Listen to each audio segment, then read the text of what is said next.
لو ليك في تصميم وبرمجة المواقع فأنا النهاردة جايب لك كنز حرفيا. الفكرة إن الموقع ده بيوفر لك كل الأدوات اللي أنت ممكن تحتاجها لو كنت فرونت إند أو باك إند.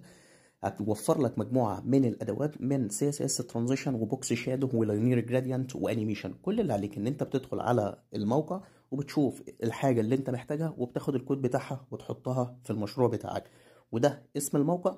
واعمل سيف للفيديو ده علشان هتحتاجه بعدين. وكمان علشان تكون فرونت اند ديفلوبر محترف انت يلزمك مجموعة من المشاريع الاحترافية. صدقني انا بكلمك بأمانة، والمشاريع دي هتعملها معايا في منحة البرمجة اللي جاية في شهر 11. انت كده كده مش هتخسر اي حاجة. حتى خد فكرة عن المنحة وعن التفاصيل. انا عامل لك 3 منح: فرونت اند، باك اند، فول ستاك. مهما كان مستواك، مهما كان تخصصك، ما تقلقش، احنا بنبدأ من الصفر بداية من مدخل الكمبيوتر ساينس. تقدر دلوقتي تسألني على الواتساب او على الانستجرام